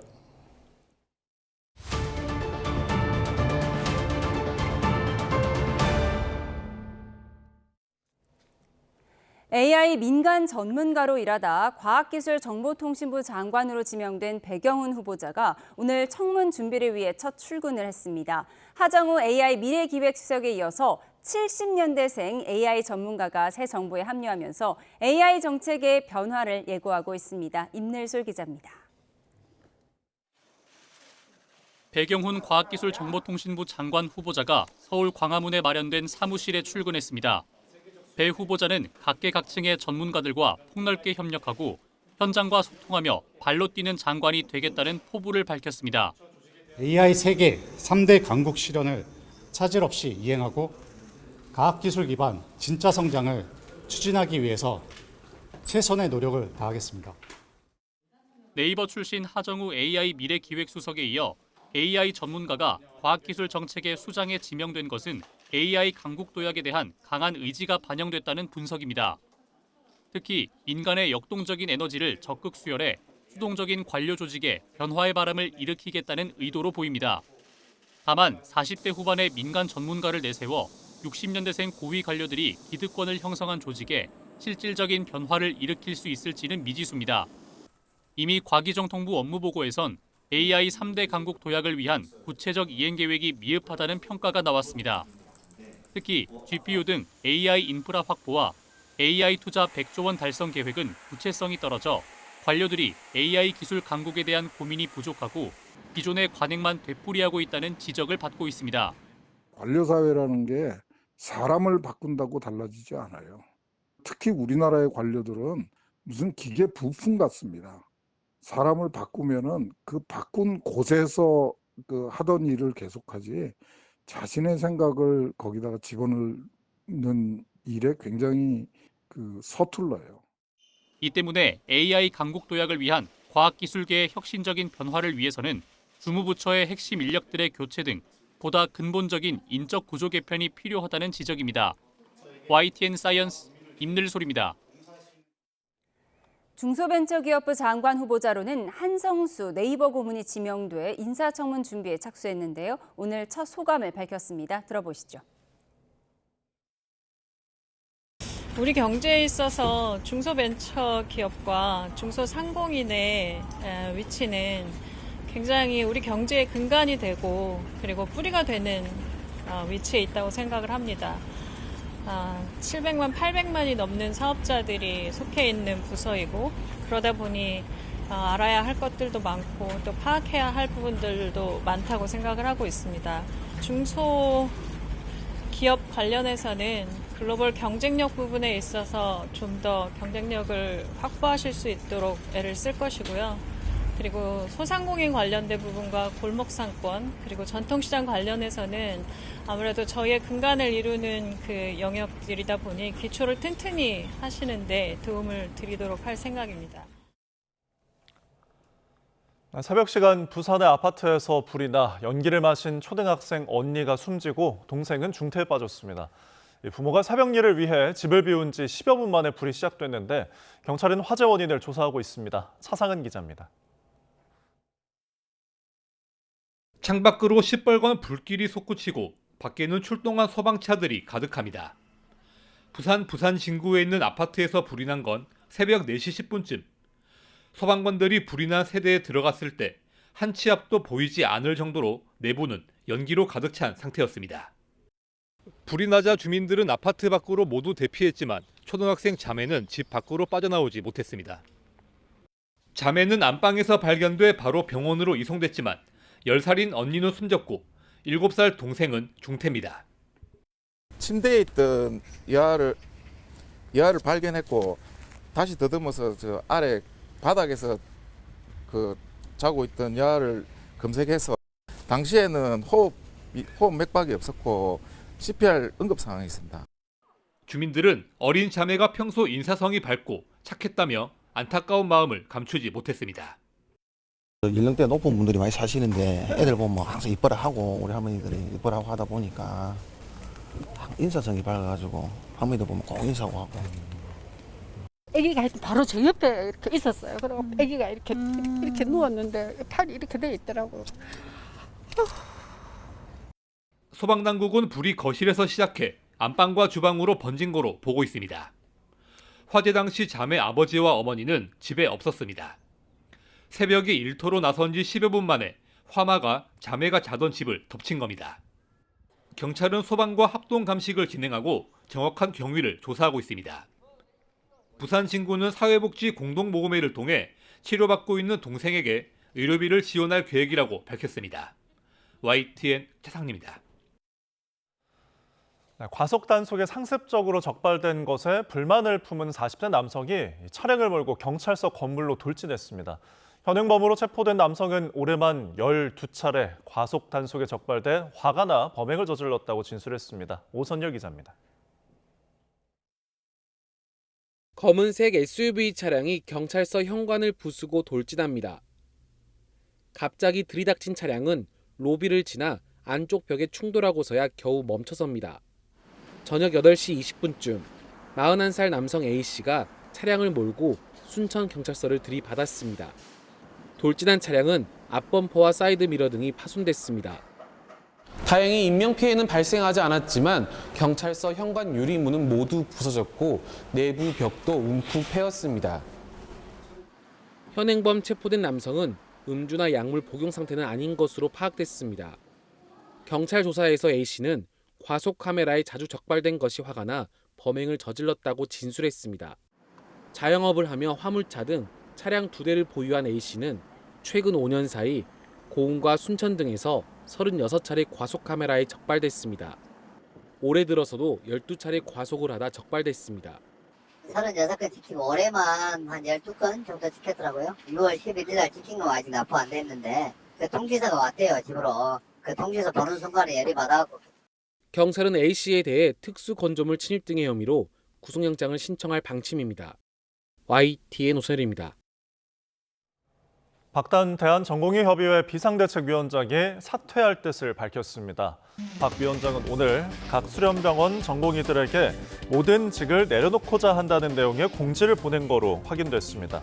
공지는 또 1년 반 동안 부족하지만 최선을 다했는데 실망만 안겼으며 모든 게 자신의 불찰이고 모쪼록 사태가 조속히 해결되길 기원한다는 내용이 담긴 것으로 전해졌습니다. 납북 피해자 가족 모임이 대북 전단 살포 중단을 검토하고 있는 것으로 파악됐습니다. 최성룡 납북자 가족 모임 대표는 YTN과의 통화에서 어제 정부 고위급으로부터 위로 차원의 연락을 받았고 향후 식사 자리를 제안하는 등 긍정적인 이야기를 나눴다고 밝혔습니다. 납북자 가족 모임은 조만간 내부 논의를 거쳐 집회 신고 기간인 다음 달 10일 전에 전단 살포 중단 여부에 대한 공식 입장을 밝힐 계획입니다. 인천지방법원은 오늘 현대제철이 북금속노조 현대제철 비정규직회와 하청노동자 180명을 상대로 낸 손해배상 청구 소송 1심에서 피고가 5억 9천여만 원을 배상하라고 판결했습니다. 청구액 200억 원 가운데 일부만 인정한 것으로 재판부는 사측이 주장한 손해 대부분을 쟁의의 직접적인 결과로 보기 어렵다고 판단했습니다.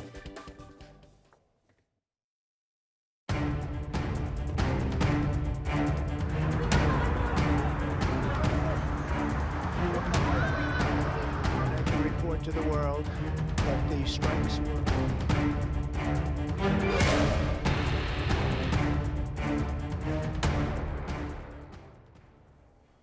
미국 트럼프 대통령의 휴전 발표가 나오고 7시간이 지나서야 이란은 휴전에 들어갔다고 밝혔습니다. 우리 시간으로 내일 오후 2시까지 24시간의 휴전이 지켜질지가 종전 1차 관문으로 보이는데 불확실성은 여전합니다. 신윤정 기자입니다. 도널드 트럼프 미국 대통령은 미 동부 시간으로 23일 오후 6시에 이스라엘과 이란 시간으로서는 24일 새벽 1시 때에 불쑥 휴전을 발표했습니다. 이때부터 양국의 최종 작전 6시간을 거친 뒤 이란의 12시간 휴전, 뒤이은 이스라엘의 12시간 휴전으로 구성된 3단계 시간표도 제시했습니다. 이에 따라 트럼프의 휴전 발표 뒤에도 이란은 이스라엘 베르샤바 등을 향해 여러 차례 미사일을 퍼부었습니다. 이란의 공격 중단은 트럼프 대통령이 제시한 6시간이 조금 넘어 확인됐습니다. 이란 국영TV는 이스라엘을 겨냥한 연이은 공격 이후 휴전이 시작됐다고 보도했고 트럼프 대통령도 휴전이 발효됐다며 위반하지 말라고 밝혔습니다. 이스라엘 군도 이 무렵 전국 대피 공간 근처에 머물러야 한다는 지침을 해제한다고 발표하며 이란 미사일 위협이 종료됐음을 알렸습니다. 이로써 열흘 넘게 이어지며 확전 우려를 불러온 이란과 이스라엘 무력 충돌은 봉합 단계로 접어든 것으로 보입니다. President really hit the reset button and said, look, let's actually produce long-term peace for the region. 트럼프 대통령은 2, 3단계, 즉 24시간의 휴전이 지켜지면 전쟁이 공식 종료된 것으로 간주한다고 밝혔습니다. 그러나 양국 간 신뢰가 구축되지 않은 상황에서 24시간 안에 어느 한쪽이라도 공격받는다면 즉각 보복으로 이어지며 휴전이 불발될 수도 있습니다. 24시간을 무사히 넘기더라도 이란의 핵 프로그램이 완전히 폐기됐다고는 볼 수 없는 만큼 불씨가 꺼진 것은 아니라는 분석도 나옵니다. 만약 이란이 핵무기 개발을 재개하는 움직임이 이스라엘 정보 당국에 포착될 경우 양측은 휴전 이전의 상황으로 되돌아갈 가능성이 있습니다. YTN 신윤정입니다.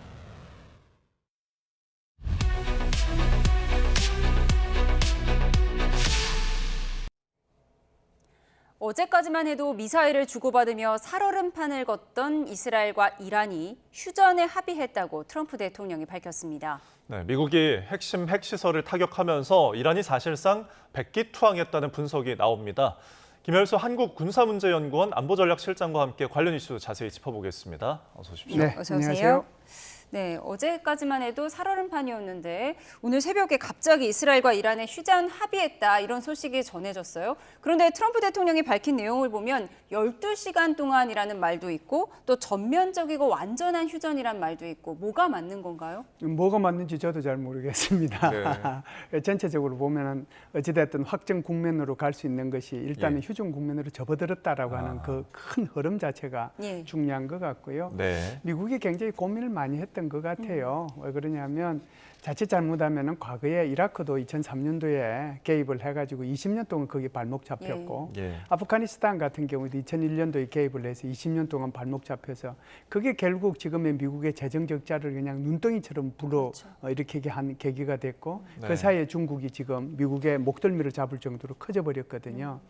만일에 이번에 또다시 이제 이란 문제를 이렇게 하루 만에 단 1회의 공습으로 끝내지 않고 계속해서 간다면 또다시 중동 수렁에 빠질 수 있단 말이죠. 그러니까 미국 입장에서는 굉장히 고민을 하지 않았는가. 그래서 1회의 공격으로 끝났고 그걸 이제 카타르를 통해서 중재를 요청을 했고 그걸 이제 이란과 이스라엘이 받아들였다 이렇게 보는 거죠. 네, 그러니까 미국이 핵시설을 타격을 하고 그다음에 이란도 공습을 했는데 이게 뭐 사전에 알려져가지고 약속 대련이다라는 분석이 나오더라고요. 뭐 제가 볼 때는 거의 약속 대련이죠. 제가 좀 전에 들어오기 전에 사진 2장을 이제 비교해 놓은 걸 보고 들어왔는데 알루데이죠. 거기 그 카타르에 있는 기지요. 미군 공군기지요.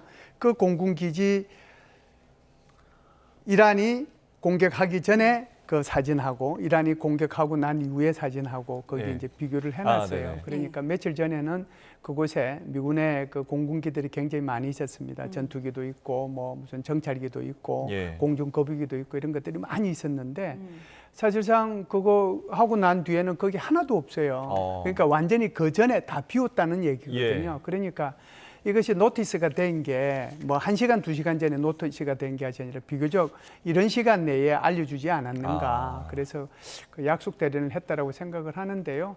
여기서 이제 우리가 좀 관심을 가져야 될 것은 2시, 12발 여기에 대해서 관심을 좀 가질 필요가 있어요. 그래서 미국이 이제 이란을 때린 것이 이란 시간으로 2시고요. 거기에 가서 발사한 것이 총 합해서는 14발이죠. 죄송합니다. 14발.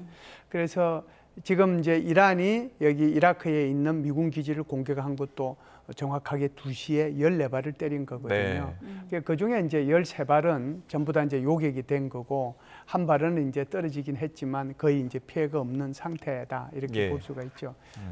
예, 약속 대련이었다면 휴전으로 가기 위한 수순이었다, 뭐 이렇게 볼 수도 있을 텐데 사실 많은 전문가들이 미국이 정말로 벙커버스터 떨어뜨리진 않을 것이다 이렇게 예측을 했는데 실제로 감행을 했거든요. 그렇다면 트럼프의 전략이 휴전을 끌어내는데 먹혔다 이렇게 볼 수도 있는 거예요? 그렇죠. 이제 지금 벙커버스터를 사용하지 않으면은 그것은 이제 아무런 이제 어떤 피해를 입힐 수가 없으니까요. 예. 지금 이스라엘이 가지고 있는 BLU 뭐 109 같은 경우에는 그게 이제 깊이 때려봤자 여러 발을 때렸을 때에 그게 이제 한 20m 정도까지 들어갈 수 있고 이게 이제 결국은 헤즈볼라 수장을 이제 제거하는 데 사용했던 그런 거거든요. 예. 그것 가지고는 아무것도 안 돼요. 그런데 여기 이제 포로드 지역 같은 경우는 지하 80에서 100m잖아요. 결국 이걸 때리려고 하면은 벙커버스터가 GBU 57이 이제 사용할 수밖에 없는 거고요. 네. 그렇게 때려봤자 그 60m밖에 안 들어가거든요. 그래서 이제 구멍을 잘 보셔서 이제 아시겠지만은 거기에 한 발에 두 발씩 들어간 거잖아요. 네. 그럼 한 발 들어갈 때 60m, 다시 똑같은 곳에 들어갔으니까 훨씬 더 깊이 들어갔겠죠. 예. 이렇게 들어간 구멍도 보면 이게 이제 산으로 다 돼 있는데 그 암석 위에 이제 떨어뜨려 가지고 무슨 의미가 있겠습니까? 그러려고 하면은 이제는 가장 취약한 부분이 두 군데가 있는데 그게 바로 공기, 환기구예요. 그리고 또 한 군데는 출입구. 근데 제가 볼 때는 지금 미국에서 얘기하는 것도 그러지만 가장 취약한 곳 환기구 두 군데를 집중적으로 때린 거거든요. 그래서 이렇게 때린 게 지금 질문하신 것처럼 협상을 이제 압박하기 위한 그런 목적도 있었을 거고요. 또 하나는 이란의 핵 개발을 근본적으로 좀 저지해야 되겠다는 그런 생각이 왜 없었겠습니까? 그리고 이제 그걸 통해서 NPT 체제라고 하는 것을 유지해야 되겠다라고 하는 생각과 동시에 또 이스라엘의 안보를 또 이렇게 좀 지원해야 되겠다는 생각도 있었을 거고요. 마지막으로는 아마 그 트럼프 대통령의 개인적인 이제 여러 가지 정치적인 것도 고려하지 않았나라고 생각을 해요. 네. 왜 그러냐면 우크라이나하고 러시아하고 거기 뭐 중재를 했는데 별로 그렇게 지금 나온 게 없잖아요. 아니 24시간 만에 이거 전쟁 끝내겠다고 당선되고 그랬는데 나면 24시간 내에 다 끝내겠다고 했죠. 그렇죠. 근데 지금 뭐 나온 게 아직은 없잖아요. 게다가 이제 이스라엘하고 하마스하고도 뭐 휴전 뭐 한다고 그랬는데 지금 그 상황도 좋지는 않거든요. 그러면은 결국은 이제 자기한테 정치적인 성과가 뭔가 필요한데 이번에 이제 이란의 이런 공습을 통해 가지고 이런 성과를 하나 내야 되겠다는 그런 생각이 좀 있지 않았을까. 그래서 떨어졌던 지지율을 좀 만회해야 되겠다는 그런 국내 정치적인 목적도 이 속에 포함이 돼 있을 거다 이렇게 봅니다. 이 미국 공격의 어떤 트럼프의 의도에 대해서 조금 분석을 해주셨는데 지금 결국에는 그럼 이 공격 결과로서 뭐 핵시설이 정말 타격을 입었는지 장비들이 부서졌고 뭐 어떤 핵물질들이 어떻게 피해를 받는지 이 부분에 대해서 좀 어떻게 보십니까? 지금은 이제 우리가 크게 이번에 때린 곳이 세 군데잖아요. 이스파한 같은 경우에는 이제 두뇌에 해당되는 지역이고 거기는 연구소가 있고 그런 곳이잖아요. 그래서 거기는 과학자도 한 3,000명이나 있고 그런 데고 그다음에 나탄즈라고 하는 곳이 있는데 그 나탄즈라고 하는 곳은 저농축 우라늄을 생산하는 곳이에요. 그 저농축 우라늄이라고 하는 것은 농축을 시키는데 4% 플러스 마이너스 정도로 생산하는 거거든요. 그거는 어디에 쓰느냐 하면 우리 원자력 발전소 있죠. 원자력 발전소에 사용되는 것이 4% 정도의 저농축 우라늄이에요. 이것은 핵 분열을 천천히 시켜서 전기 에너지로 바꾸는 거거든요. 그런데 이게 이제 핵무기가 되려면 농축이 90%까지 돼야 돼요. 일시에 이거를 터뜨려 가지고 엄청난 폭발력을 내야 되는 거거든요. 근데 중요한 것은 포로드 지역이에요. 이제 제가 좀 전에 말씀드렸다시피 나탄즈 지역은 저농축 우라늄을 생산하는 곳이란 말이에요. 그런데 포로드 지역은 고농축 우라늄을 생산해요. 그렇기 때문에 이것을 아주 지하 깊숙한 곳에다가 생산 시설을 만들어서 여기서 원심 분리기를 돌리고 있었거든요. 그래서 이제 IAEA가 한 2, 3주 전에 낸 보고서에 의하면은 거기에 60%까지 농축된 것이 400kg 이상이 있다라고 이제 보고가 된 거예요. 그래서 어떤 보고에 의하면은 또 뭐 작년도에 나온 거 보면 야 그게 그보다 더 높은 뭐 80% 그 근방에 간 것도 있더라 뭐 이런 얘기거든요. 자 그렇다라고 하면 이번에 정확하게 거기 6군데의 그 구멍을 통해 가지고 때렸잖아요. 그러면 때렸으면은 그 밑에 있는 원심 분리기는 다 고장이 났을 거예요. 파괴가 다 됐을 거예요. 중요한 것은 원심 분리의 파괴가 중요하냐. 그렇지 않으면 지금 60%로 생산된 농축 우라늄의 행방이 어디로 갔느냐. 이게 중요하거든요. 어디로 간 거예요? 그래서 여기에 대한 이제 고민이 있는 거죠. 고민이. 지금은 이제 때려서 뭐 아직까지 시간이 충분히 지나지 않았기 때문에 완전히 매몰이 돼서 거기서 나오는 방사능 누출이라고 하는 것이 아직은 지상으로 나올 때 아직 시간이 멀었기 때문에 아직은 그게 탐지가 안 되고 있다라고 하는 차원에서 전체가 다 파괴되었을 수도 있다 이렇게 이제 설명을 할 수도 있고 두 번째는 아니 19일 날 보니까 거기에 덤프 트럭 한 16대가 출입구에 있더라. 그런데 이 19일 날 덤프 트럭 16대가 거기 있은 이유가 뭐냐. 그러면 이게 60kg 농축된 그 우라늄과 그 관련 장비들 일부들을 빼내기 위해서 있었던 거 아니냐. 그래서 이렇게 얘기하는 거죠. 지금까지 아직까지 방사능이 탐지되지 않는 것은 이미 농축 우라늄을 다 뺐기 때문에 탐지되고 있지 않지 않느냐. 이렇게 없으니까요. 얘기하는 거거든요. 그럼 이 두 가지 중에서 어느 것이 하나는 맞을 텐데 아직은 모르죠. 아직은. 그래서 이것은 조금 더 시간이 지나봐야 이란이 미리 농축된 우라늄을 빼돌렸는지 그렇지 않으면은 빼돌리지 않은 채로 그대로 다 거기에 매장이 돼버린 건지 그것은 시간이 좀 지나서 평가가 되고 판단이 돼야 되지 않는가 이렇게 봅니다. 알겠습니다. 지금 이 시점에서는 이란이 사실상 백기투항한 셈인데 네네. 사실 언제든지 이 원심 분리기 복구해서 능력을 재개할 수 있다. 이 부분을 미국이 모르지는 않을 텐데요. 네, 이게 이제 굉장히 중요한 거예요. 이제 왜 중요하냐면은 있는 물질이나 물건을 없애는 거하고 그것을 만들어낼 수 있는 내 머리가 있는 거하고는 이거는 차원이 다른 거거든요. 내가 무엇을 만들어냈어요. 그거 없앤다고 해서 내가 다시 못 만들어낼까요? 지금 이란 같은 경우에는 원심 분리기를 자체적으로 생산을 해요. 그리고 이제 거기에서 우라늄 자기네들이 채취해서 이게 이제 전 공정 과정을 다 할 수 있는 그런 정도의 수준이 바로 이제 이란이거든요. 그러면 앞으로도 만들 수는 있는 거죠. 그 문제는 이런 거죠. 우선은 첫 번째는 이스라엘과 이란 간에 휴전 협상이 있을 거고요.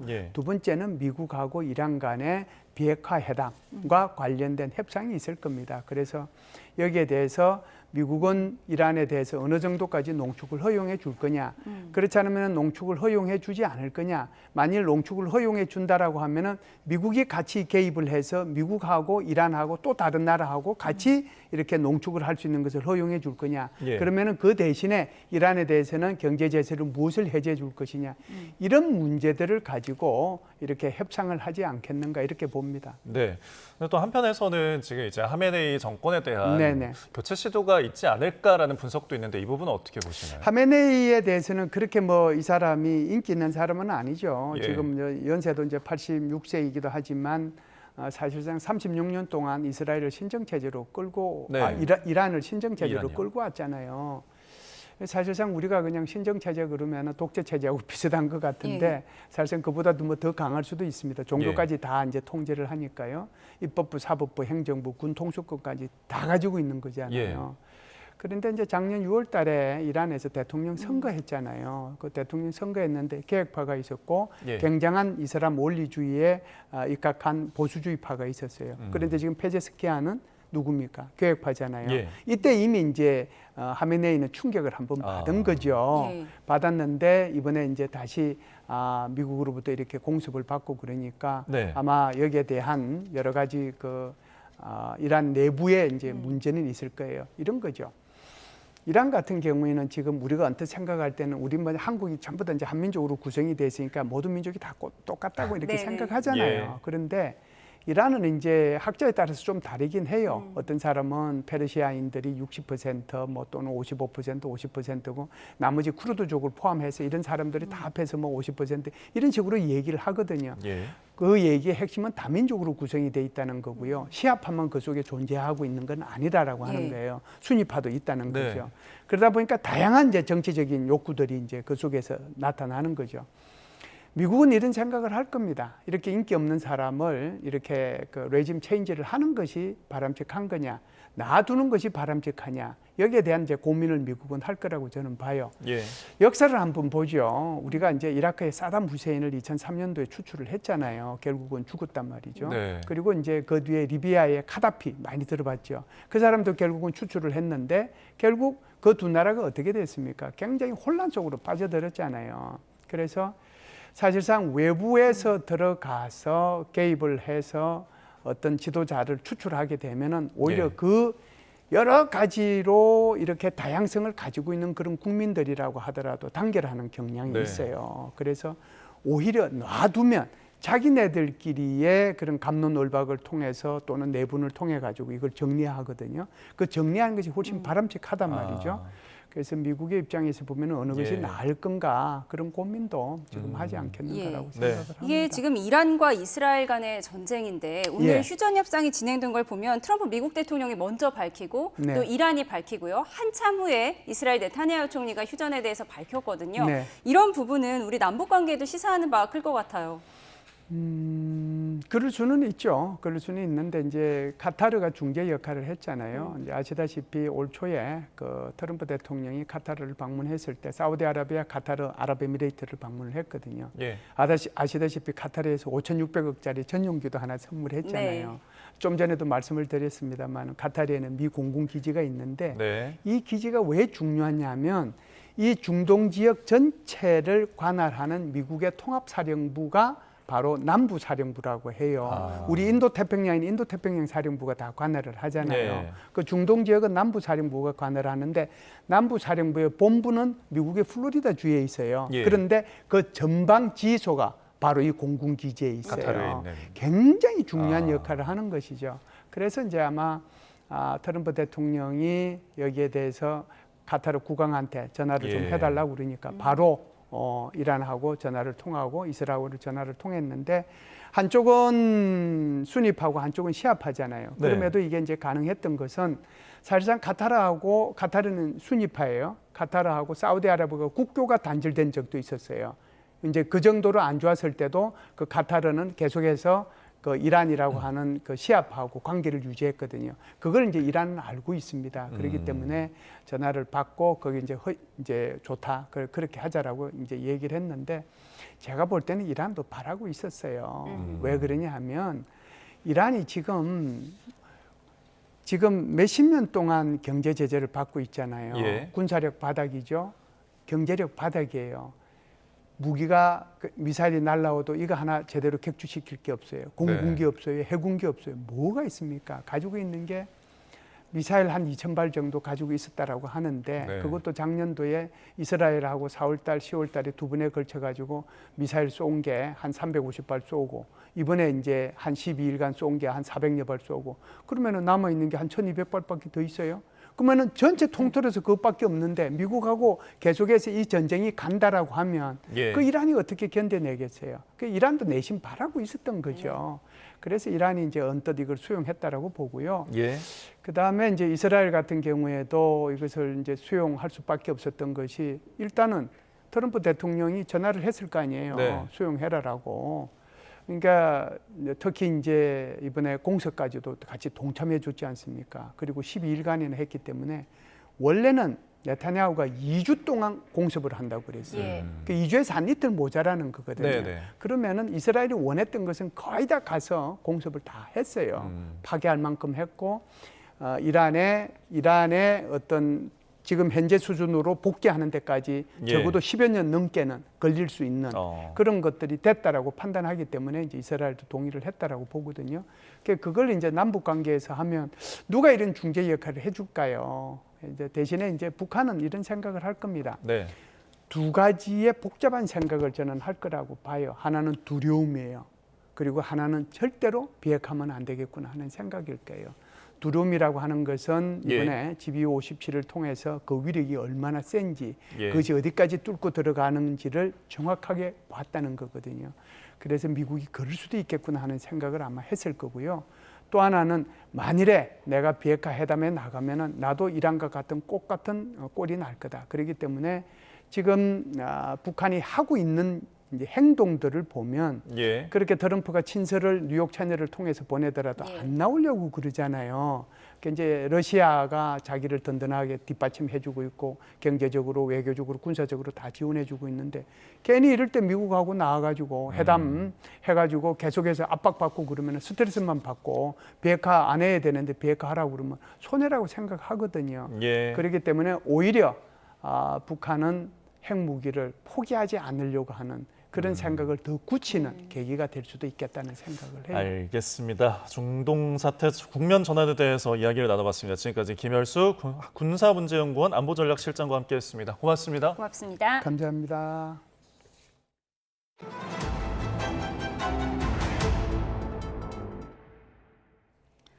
해킹 사태로 신규 영업이 중단됐던 SK텔레콤이 50일 만에 영업을 전면 재개했습니다. 네, 관련해서 최하영 기자가 보도합니다.